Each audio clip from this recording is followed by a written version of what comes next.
This tutorial review will show you how to use an Instagram reel as a template. Open your Instagram profile, tap on this plus icon at the top right, tap on reel, tap on templates, and now choose a reel template from here.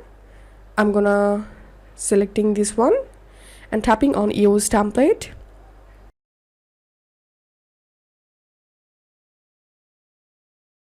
And now tap on add media and select your own photos and videos to insert to the template. And here you can see the result.